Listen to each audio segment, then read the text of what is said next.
Bonjour les amis, j'espère que vous allez bien. Bienvenue sur notre chaîne. Alors, dans cette vidéo, nous allons voir la correction de l'exercice 3 du devoir 1 de la première semestre pour le bac 1 sciences mathématiques. Alors, copiez l'exercice et faites un effort avant de voir la solution. Alors, sans plus tarder, regardons la correction. Alors, pour l'exercice 1, ici, on a deux ensembles, B, qui est égal à l'intervalle ouvert à 0,4, et A, qui est égal à tous les x, qui appartient à R, tel que la valeur absolue de 1 moins x sur 2 est inférieure strictement à 1. Et donc, on nous demande de montrer que A égale à B. Alors, pour montrer qu'un ensemble égale à un autre ensemble, alors on montre que A est inclus dans B et montrer que B est inclus dans A.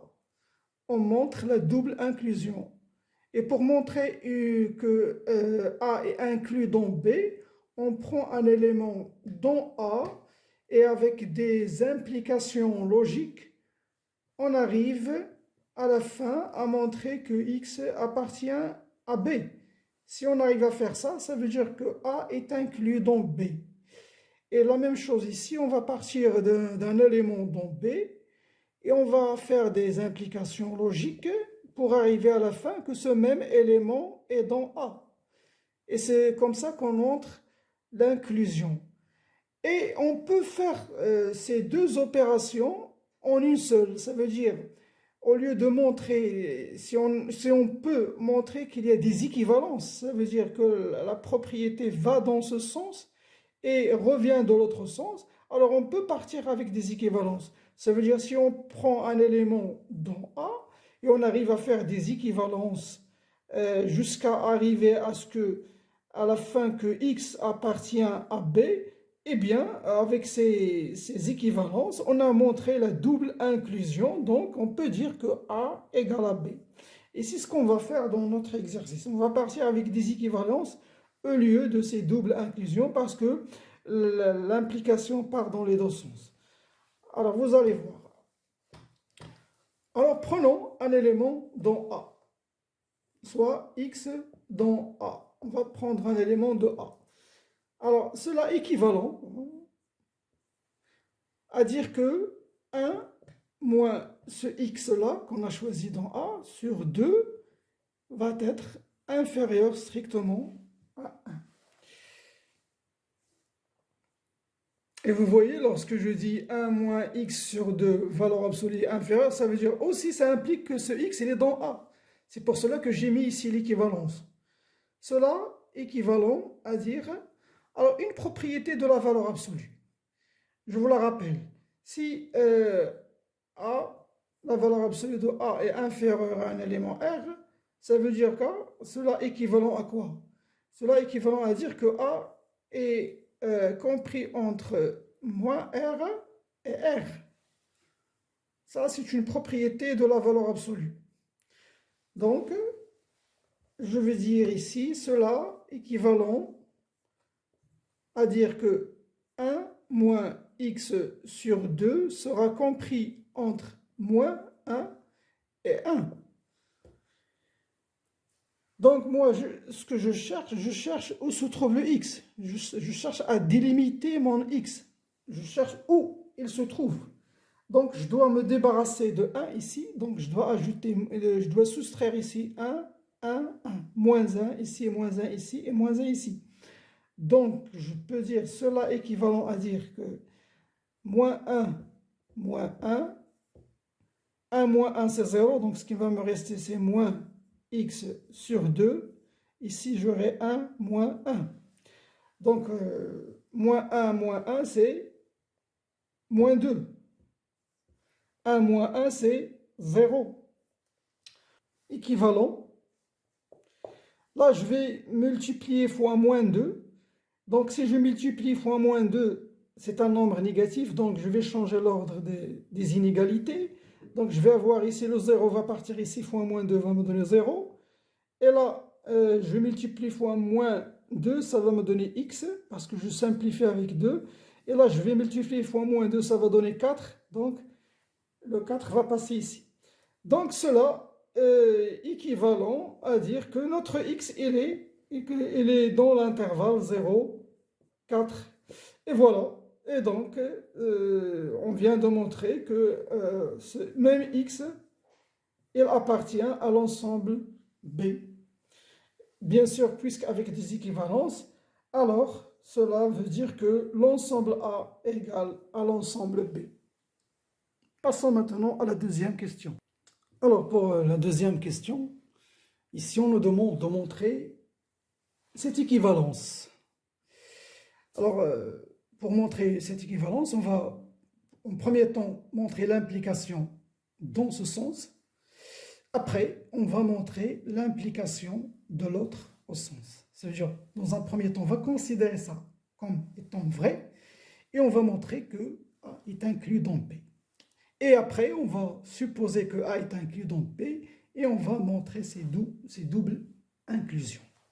Bien, alors commençons par petit a, on va montrer l'implication dans ce sens. Bien, alors supposons que ça est vrai et montrons que A est inclus dans B. Ça veut dire, on va dire, on suppose que A inter C est inclus dans B inter C et que A moins C est inclus dans B moins C. Et on va montrer que et montrons que A est inclus dans B. Pour montrer qu'un ensemble est inclus dans un autre, on va prendre un élément X ici dans A et on va, à partir des implications logiques, arriver à la fin que X appartient à B, en prenant en considération qu'on a ça. Ça. Alors commençons. Prenons un élément dans A, soit X dans A.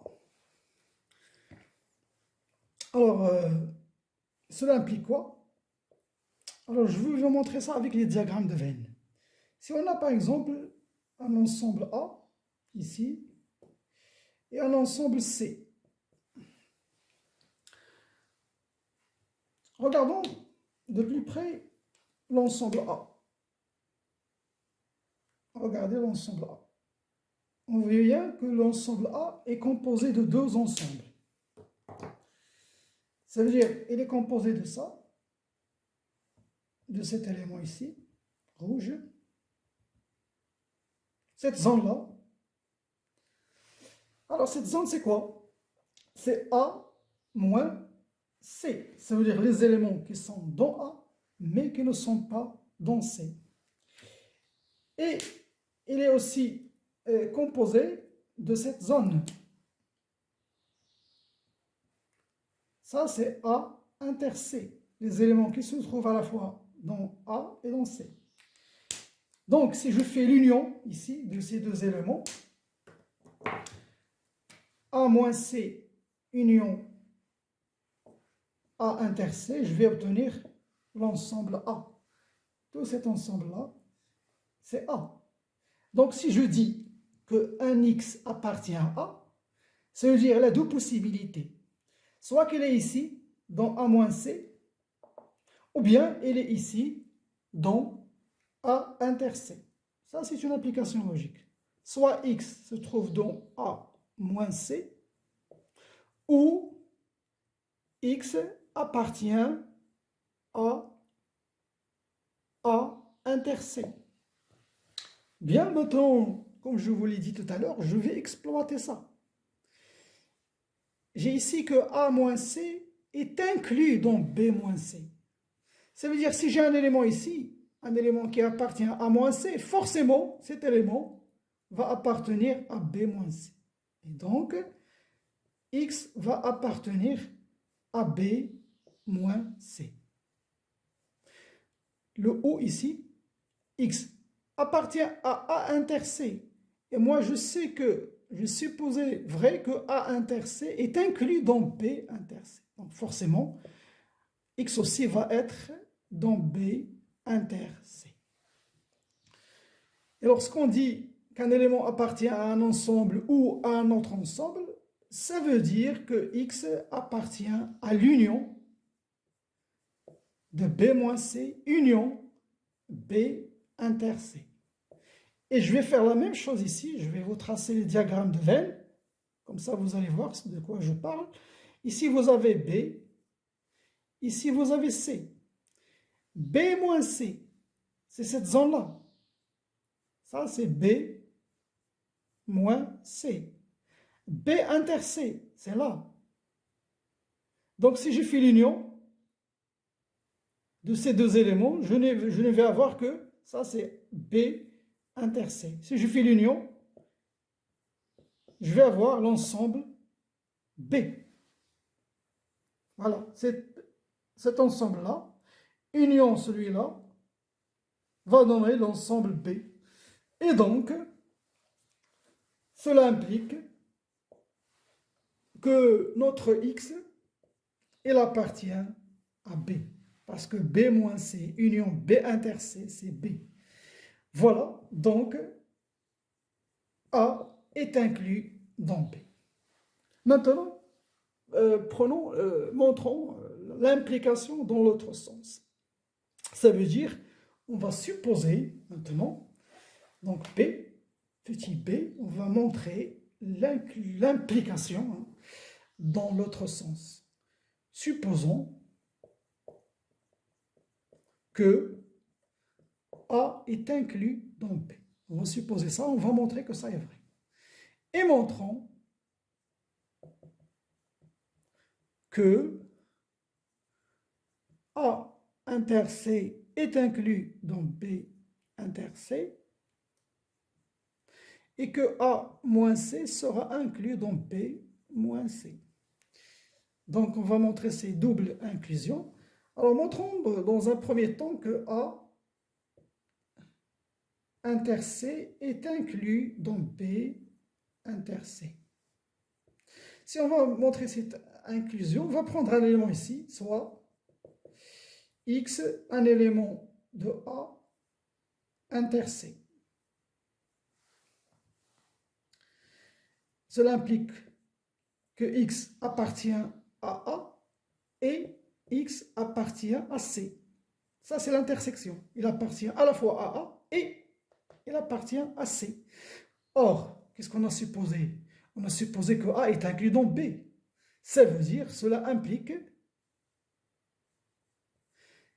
puisque A il est dans X il est dans A et A est dans B, donc X forcément va appartenir à B. Et X appartient à C.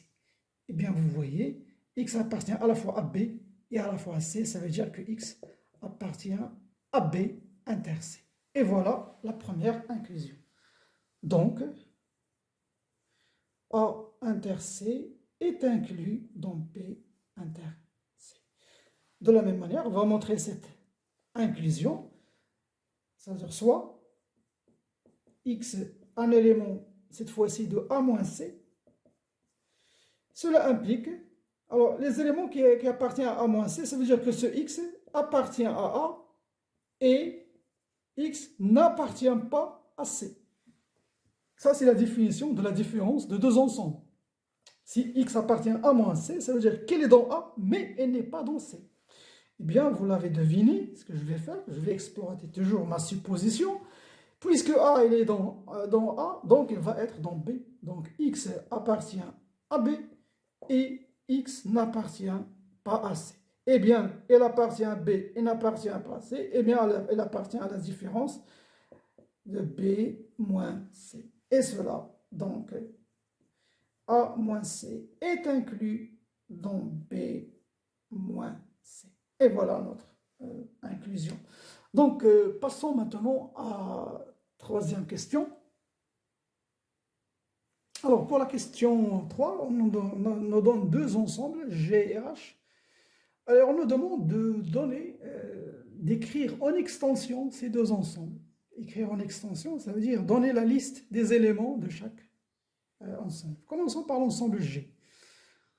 Alors, X appartient à G, équivalent à dire que 3x plus 2 sur x moins 1 appartient à Z.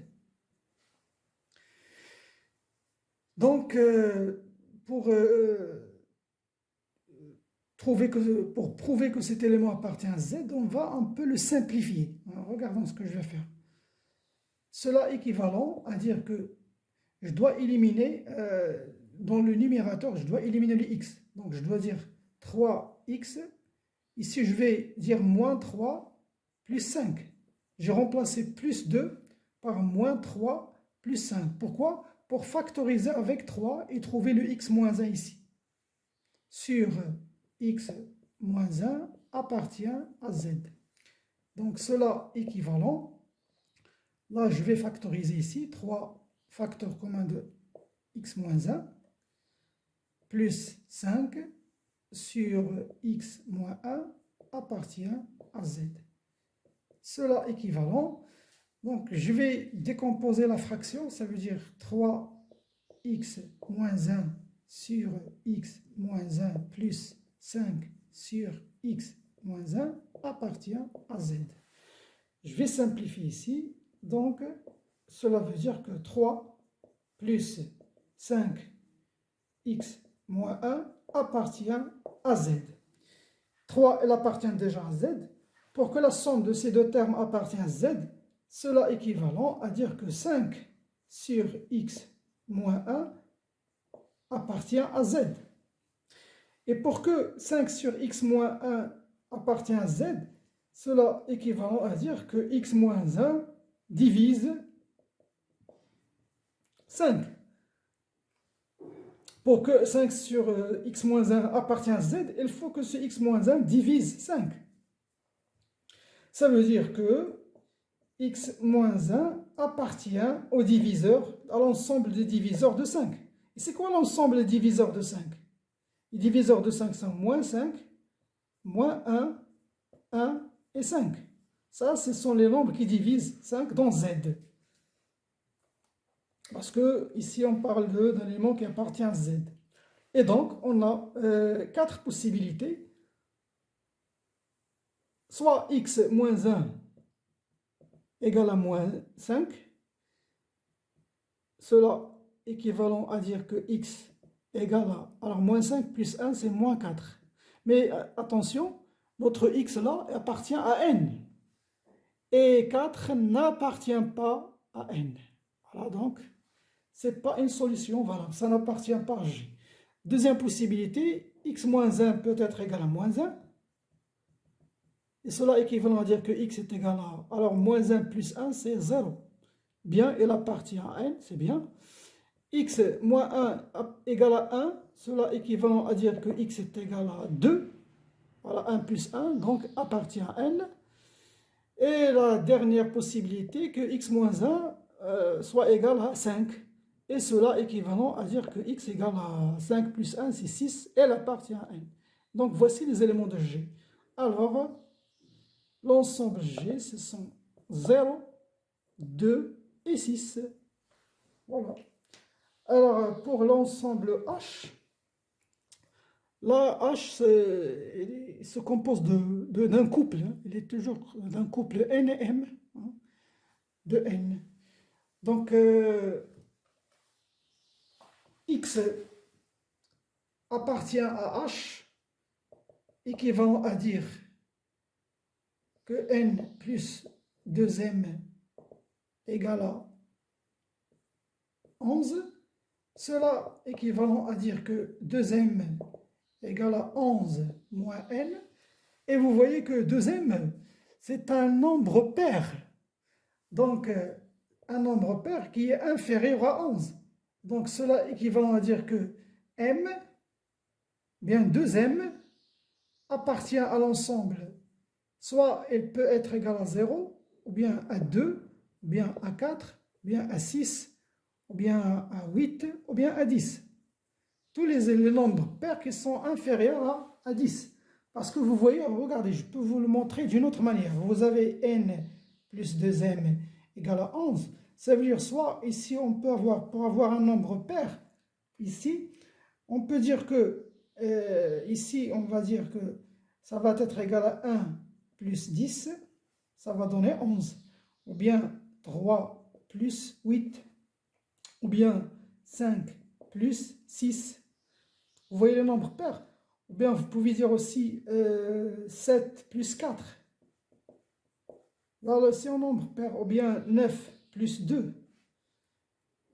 Ça aussi c'est un nombre pair. Ou bien tout simplement 11 plus 0.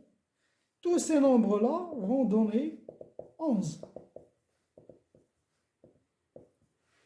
Bien sûr, vous voyez qu'ici on a le nombre pair. Toujours le deuxième. Soit il est égal à 0, ou bien 2, ou bien 4, ou bien 6, ou bien 8, ou bien 10. Donc, on va prendre chaque cas. Donc, pour 2m égale à 0, cela est équivalent à dire que m égale à 0. Et donc, si m égale à 0, ça veut dire que n égale à 11. Voilà. Pour 2m égale à 2, cela est équivalent à dire que m égale à 1. 2 fois 1 est égal à 1. Donc si m égale à 1, ça veut dire que n égale à 9. 2m égale à 4, équivalent à dire que m égale à 2, parce que 2 fois 2. Ici, 2m égale à 4, ça veut dire n égale à 7. 2m égale à 6, équivalent à dire que m égale à 3, 2 fois 3. Si 2m égale à 6, ça veut dire que n égale à 5. 2m égale à 8, équivalent à dire que m égale à 4, et donc n égale à 3. Et si 2m finalement égale à 10, cela est équivalent à dire que m égale à 5 et n, 2m égale à 10, n égale à 1. Donc H, on peut écrire ici les couples. H, c'est, le premier couple c'est 0, 11. Non, plutôt NM, parce que là vous voyez NM, donc N c'est 11, 0. Deuxième couple, 9, 1. Là vous avez 7, 2. 5, 3.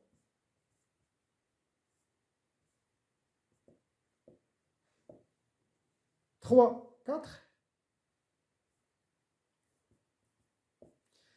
Et 1, 5.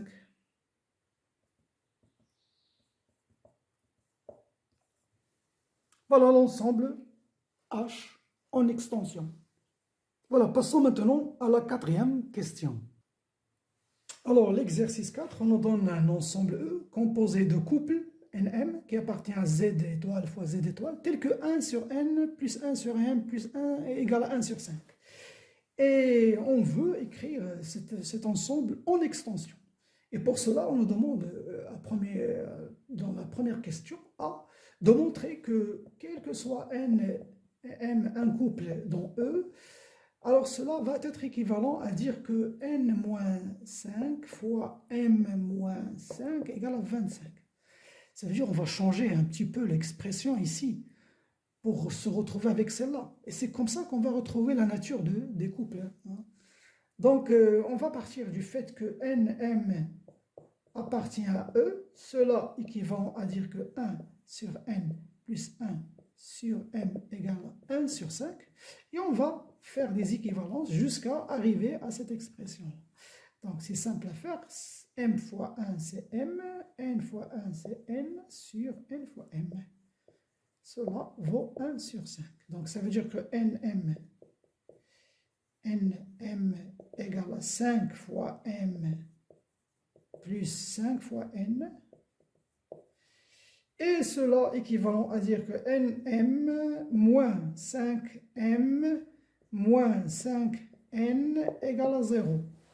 Donc, cela équivaut, si j'ai un facteur commun, je vais factoriser par m, facteur commun de n moins 5. Et là, je me retrouve avec 5n. Déjà, le n-5 il surgit. Reste à trouver le m-5 comme facteur commun. Donc, pour factoriser ici, regardez ce que je vais faire. J'ai ici m fois n-5. Donc, je vais dire moins 5. Je dois trouver ça. Donc, je peux même le dire n-5. Mais qu'est-ce que j'ai fait? Moins 5n, moins 5 fois moins 5, c'est plus 25. Ça veut dire qu'il me manque d'ajouter 25. Voilà, c'est une astuce. Donc, il me manque 25. S'il me manque 25, pas de problème. Je vais l'ajouter et je vais la soustraire. Comme si je n'ai rien fait. Égal à 0. Sauf que 25, c'est 5 fois 5. Donc, je peux factoriser avec 5. Donc, cela est équivalent à dire que m fois n moins 5, moins 5 facteur de n moins 5, et je fais passer le 25 de l'autre côté. Ça va donner plus 25. Et donc, cela est équivalent, voici le facteur commun, n moins 5, facteur de m moins 5, égale à 25. Alors maintenant, je peux écrire mon ensemble en extension. Voilà, donc je vais dire que ça, on l'a trouvé maintenant. C'est prouvé que un couple NM appartient à E. Ça veut dire que N fois M, N-5 fois M-5 égale à 25. Alors, N-5 fois M-5 égale à 25. On a les possibilités pour avoir 25 dans Z. La première possibilité, on peut dire 5 fois 5 va nous donner 25. Il y a aussi moins 5 fois moins 5 qui va donner 25. Donc, si je change, ça va donner la même chose. On peut aussi dire 1 fois 25, ça va donner 25. Et si je change, ça veut dire n-5, je lui donne 1. n-5, 25. Je vais changer, ça va donner 25 fois 1. Ça, c'est une possibilité. On a moins 1 fois moins 25 est égal à 25. Et la dernière possibilité, c'est moins 25 fois moins 1 qui est égal à 25. Donc, on a 6 possibilités. Prenons la première possibilité. Nous allons avoir n-5 qui est égal à 5. Et on a m-5 qui est égal à 5. Alors, dans ce cas, nous allons avoir n qui est égal à 10 et m qui est égal à 10.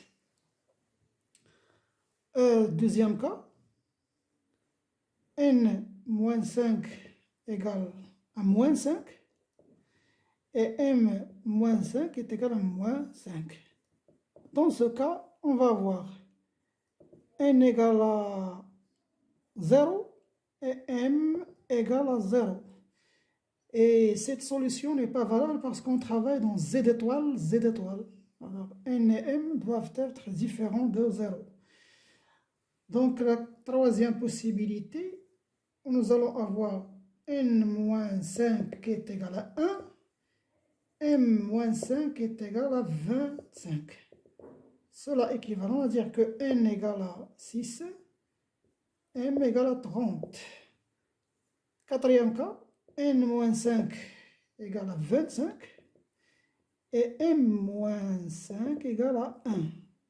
Cela équivalent à dire que n va être égal à 30 et m 6. Cinquième cas, n-5 égale à moins 1, m-5 égale à moins 25. Cela équivalent à dire que n égale à 4, m égale à moins 20. Le dernier cas, n-5 est égal à moins 25 et m-5 est égal à moins 1. Et voilà, n égale à moins 20 et m est égal à 4. Donc, je peux maintenant écrire le E en extension. Le couple 10-10. Donc, celui-là, on ne va pas le prendre. 0,0 parce qu'on travaille dans Z étoile. Deuxième couple, c'est 6, 30. 6, 30, 4 moins 20, ou bien 36. Hein. 36, 4 moins 20, et 20 moins 20, 4. Voilà notre ensemble en extension. Voilà, le devoir est fini, la vidéo aussi, donc je vous donne rendez-vous à la prochaine.